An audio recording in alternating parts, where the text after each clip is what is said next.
So I guess we're going to go ahead and remove the dash tower, and I guess I'm going to get to use this and maybe give you a review of it because I've not used this yet.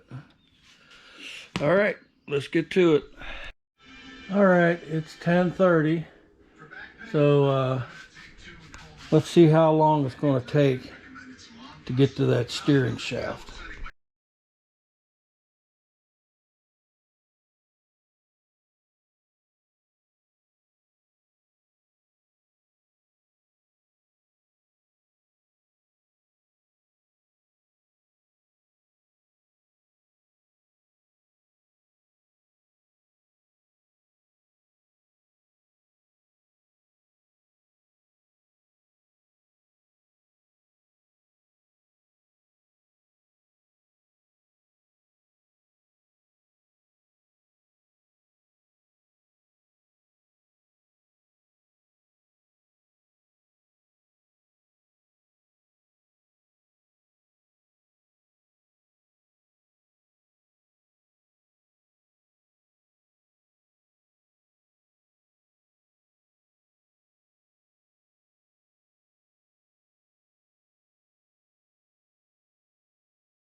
Well, unfortunately, I am going to have to pull the deck to unhook the bottom of the steering shaft.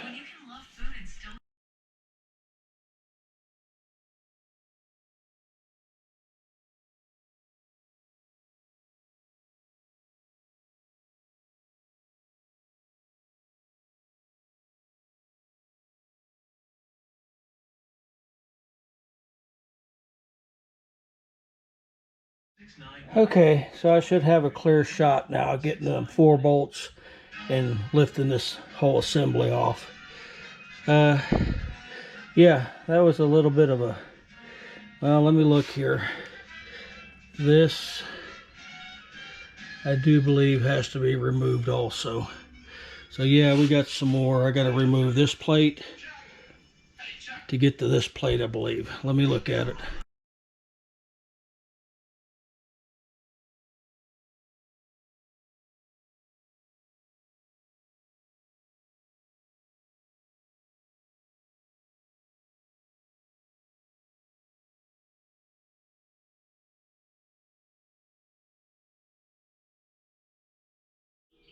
Well, been at it, I think, almost an hour. But we ain't done yet. So I've got 2 bolts here to move this plate, and unfortunately there's 2 bolts under there. So yeah, I'm going to have to pull the rear fenders. I'm starting to think maybe removing the engine might have been a better option. Yeah, there's no way to get that shaft out without lifting this piece off. So I'm going to take me a break, and I guess the next step is to pull the fender pan. Hopefully I just need to move it back a little bit just to get to them back 2 bolts.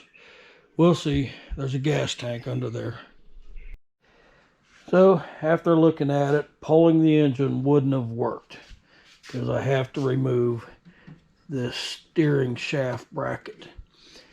And yeah, to get that off, I got to remove the fender pan. I'm hoping just to be able to move it back some. So here we go.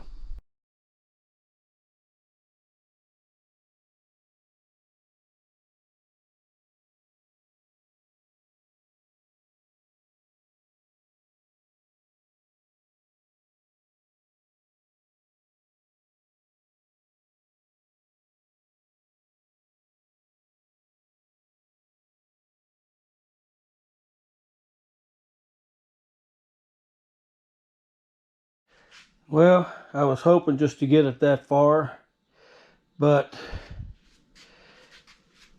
the gas tank's covering this bolt, and I'm afraid I'd crack the gas tank if I tried to remove it. So I guess the fender pan's coming all the way off.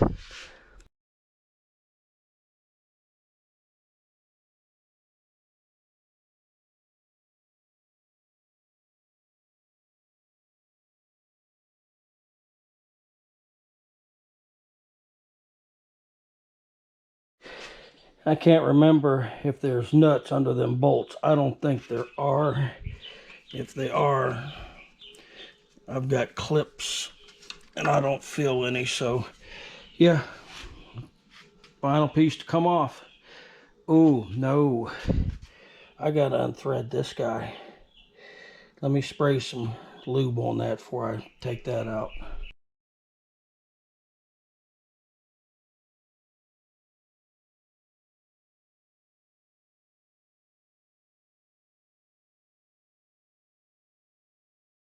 All right, it's 12:30 and I just got 4 more bolts to take off and that'll come off now.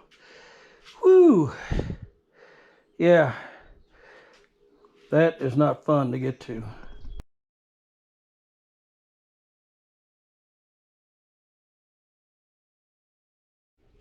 All right, so to get to that screw, I got to pull this C-clip, and pull that shaft out of the way. All right. And screwdriver.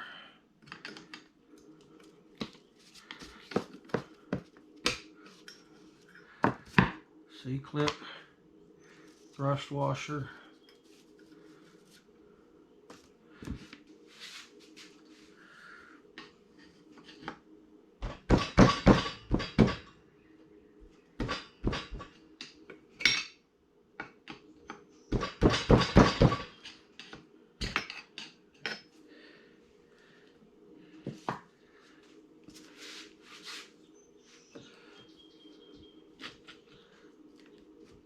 Oh, that bubbly on there. There it goes. Metal C-clip. And really don't want to have to.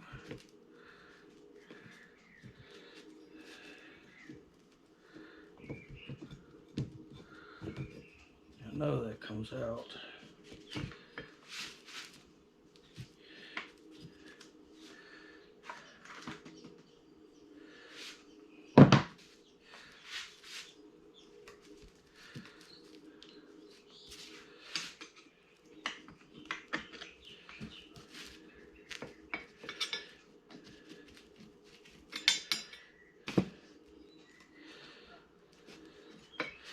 I might have to bring you guys back. I'm going to have to fight. I made it really tight.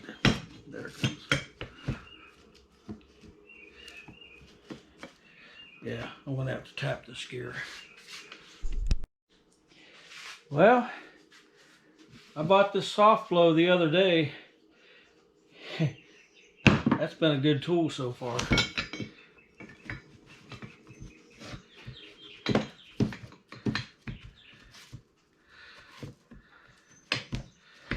And there we go. It's off. All right. And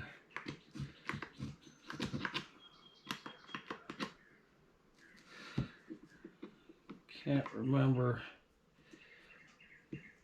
what kind of screw that was in there. Let me get the light. All right, looks like it's a hex nut in there. I think I'm going to replace it with a new one. So you can see that. All right, let's take that out and go find a replacement. All right, so technically what happened, the screw did not come loose. Apparently all I had was this and a lock washer. Let's use the clean one. And as you can see down in that shaft, what happened was that lock washer pulled through that shaft. And what happened was I omitted this washer because it's stepped. It's got a step in there, and that shaft hole was just big enough for that lock washer to pull through. So technically all I got to do is add this washer in there also, and this will prevent the screw in the lock washer from pulling through.